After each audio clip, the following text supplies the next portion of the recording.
The Trojan Horse. It's featured in Homer's The Iliad in a battle in the siege of Troy. This whole episode began as me doing research into whether or not the Trojan horse was real. And what I found was that throughout time, scholars have argued whether or not the horse was real, Troy was a real place, the battle really happened, or if Homer even existed at all. This is It Belongs in a Museum. I'm the one who did the research this time. You can call me Andy. I know nothing about what we've talked about. In fact, my understanding of Homer's Iliad, which I believe is also called Homer's Odyssey. Those are two different stories. Okay, then never mind. I kind of assumed it was always fictional. Like I didn't really think there was like any truth because a lot of Greek myth they're like, oh, Zeus was there and all So, that. So I just kind of assumed it was all fiction, and then people were like, nah. Oh, except for the Trojan horse, I assumed that was real for some reason. our sources, primarily in the research that I've done today, are the University of Oxford and the British Museum of History. You call those sources? And it's funny that you say that you had a very strong opinion on the Trojan horse. When I asked people while I was doing research for this, almost all of them had the exact same reaction, whether they said that they believed it was real or they said that they didn't think it was real. They were certain they were true and then paused and said, well, wait, I don't actually know why I know that. So, and the Trojan horse first makes its appearance during the siege of Troy, and the sacking thereof, written by Homer. And for years, nobody knew if the horse, Homer, or even Troy were real. Homer, like Shakespeare, is one of those famous storytellers who people questioned the existence of for quite some time. However, I will be getting into the current belief state on things and the status of him and his stories. So is Homer kind of in the same status of King Arthur, where what is real and what isn't is kind of muddy? No. Okay, then I have no idea what's going on. All right. So the current belief is that Homer was a bard who told these stories, that he really did exist. However, given that the time was before there was commonly written and shared stories, we don't know if the stories originated with him, or if he stole them or refined them from other people, or if other people would tell a story in order to get your attention, say, you don't understand, this is a Homer story that I'm telling you. Sort of like putting Christopher Nolan's name on a project, or from the director of 300 on a project. It's just a way to sort of excite people who otherwise maybe wouldn't recognize the name or be interested in the premise. Huh. So, from the makers of the Iliad. A German businessman and self-taught archaeologist named Heinrich, this is a last name, it's very difficult, Schliemann, Schliemann, managed to locate what he believes to have been Troy's ruins in the northwest region of Turkey, under a hill in 1871. Jeez, everything's apparently Turkey. St. Nicholas's bones and... It's a very poppin' place. Turkey has some weird stuff in it. So when he found Troy, it was actually 9 Troys on top of one another. What? Explain.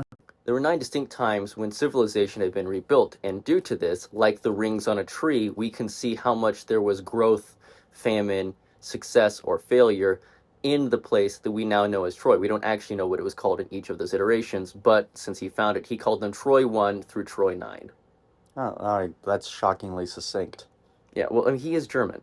That's true. Not a lot of flavor. They have a nice organizational system. Also, just self-taught archaeologist is a great... I like that title. I mean, that is something to have in your Twitter bio. Yeah, I don't think that's what he did in the 1800s, but...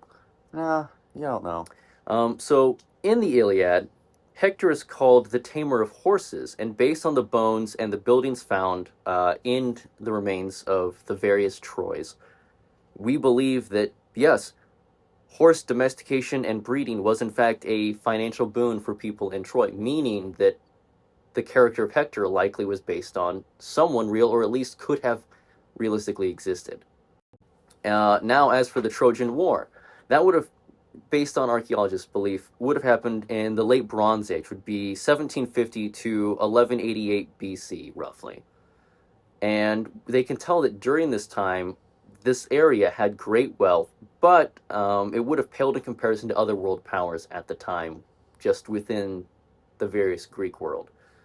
So it may have been something that seemed backwater, but given its location and the scarcity around it, it may have looked like something worth conquering or having control over. Sort of like the biggest town in your small area, but when you compare it to a regular city, it's not that big. It's just the only place you know with a mall.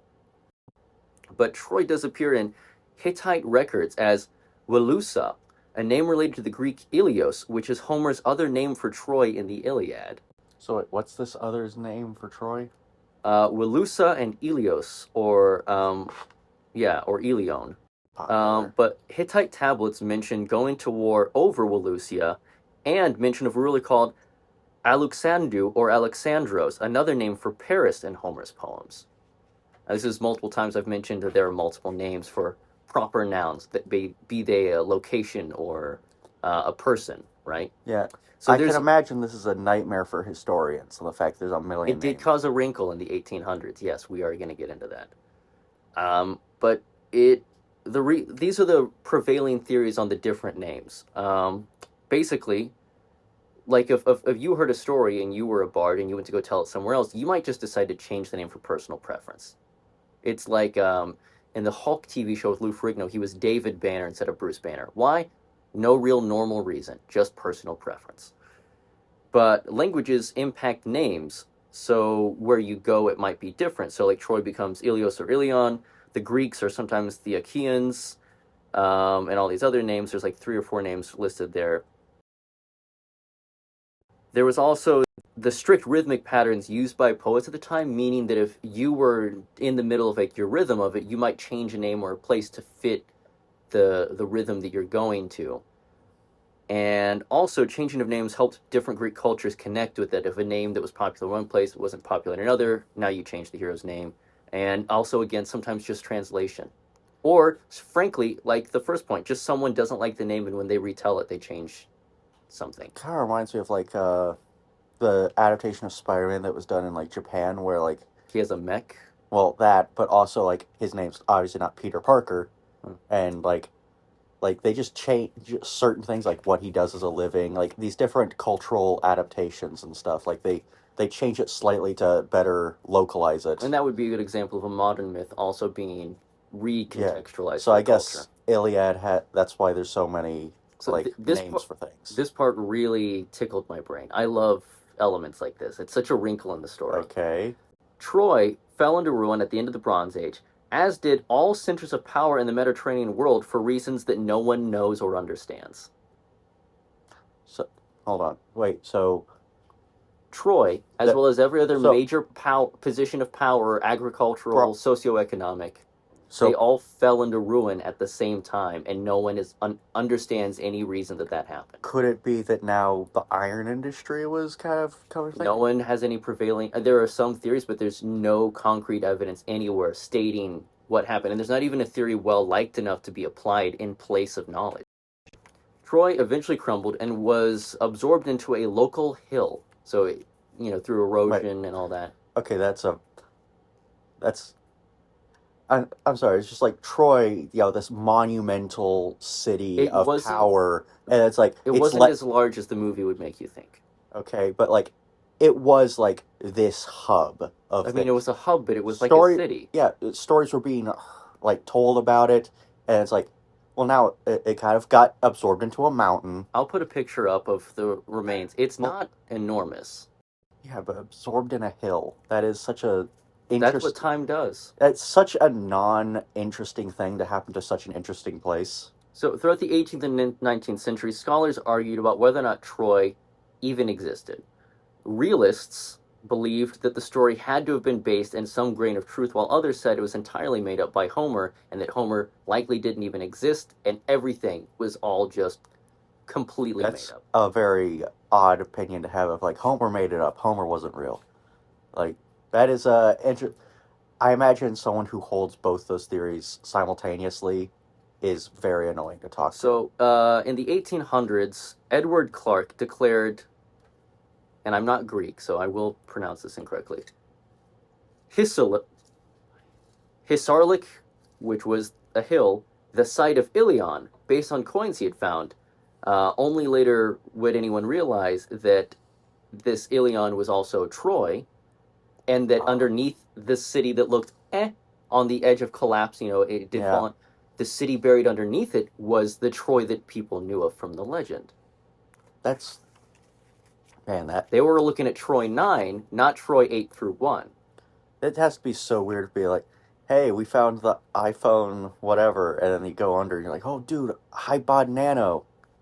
Frank Calvert owned land near this hill, which Hmm. there were many hills that were presumed to have been the site of Troy at different points. Yeah. Well, And also, I kind of assumed finding cities would have been easy because it's city sized, but as no, you're there's city blocks there were effectively. later on in different after the Bronze Age, there were lots of hills that were just burial grounds from post Bronze Age wars.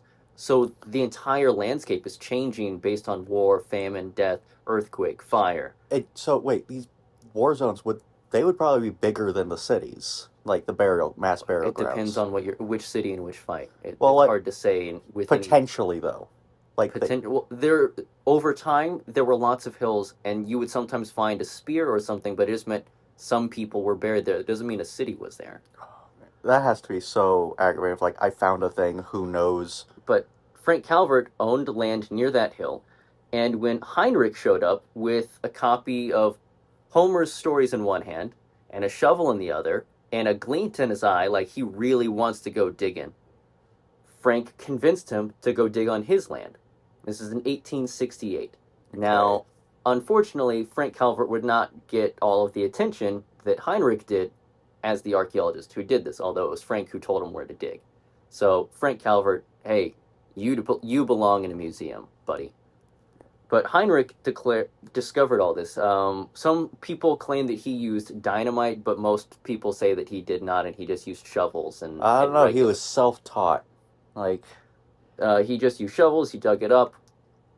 He cut a trench through it, looking at all the different layers like a layer cake.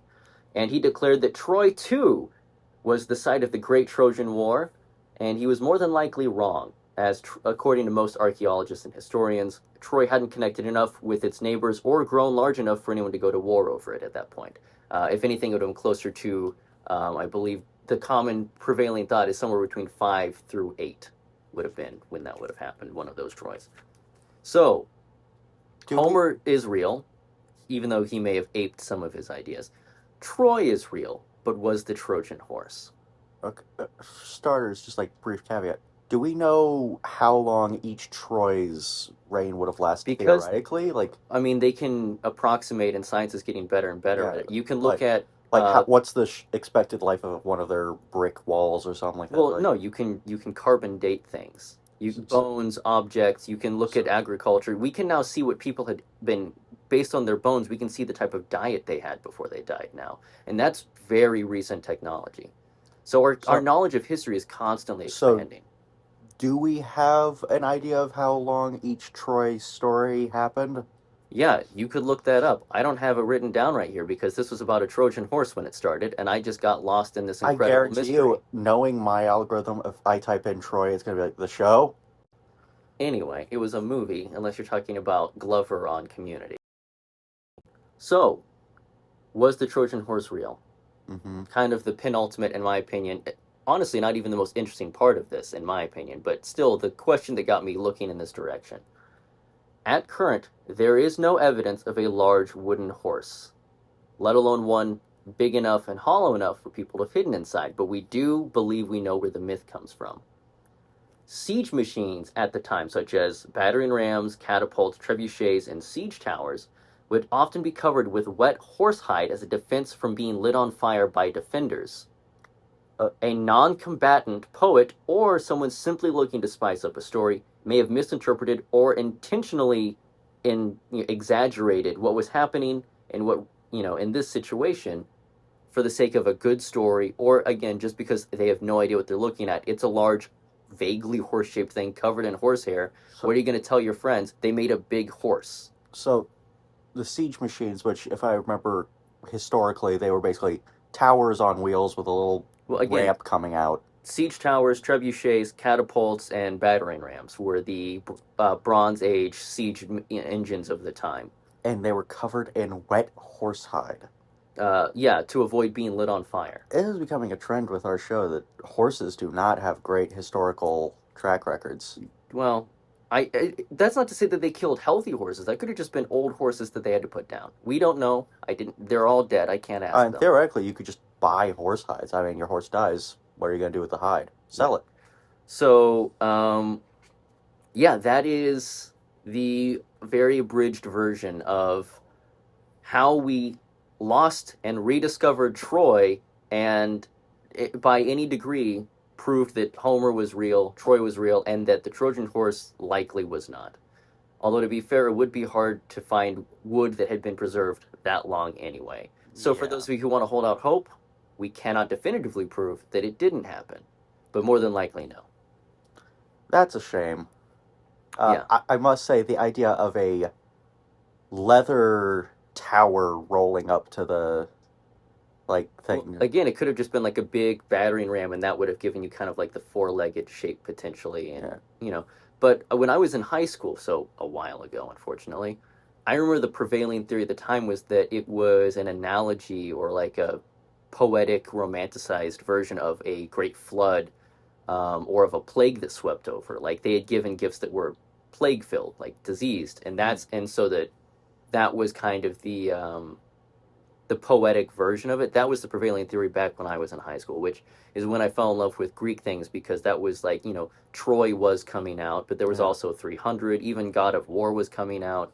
There was It a was, real resurgence of Greek yeah, myth. I fell in love with the Renaissance and Greek history right then and there. And anything even adjacent to it, I couldn't wait to, like, the Assassin's Creed franchise, I couldn't wait to get my hands on at that point. So it's just been a real joy to get to come back and revisit something that good old Coach Wilcox would have been proud that I'm still loving history as much as I did whenever he was teaching it to me way back in the day.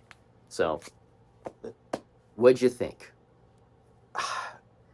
I am disappointed that it wasn't like a giant horse statue, probably, Mhm. because we keep having to put caveats of like, yeah, probably we don't know, but I think we're being more factual and fair and unbiased than most news resources. So I think if Fox News and MSNBC aren't worried, we shouldn't be either. they also have like an army of lawyers. Well, I can just refer And them back to the University of Oxford and the British Museum's articles, which were my primary resources for this, although not the only. uh, yeah, it is. There is sort of the more we kind of get into the brighter side of history and like the nicer side of the world, my mind keeps going to like, oh, Troy may have been found by this German guy and who went to Turkey. And he met a guy named Frank, and it's just like there's kind of a nice cultural melting pot of everyone kind of working together to learn stuff. Yeah. And that is pleasant.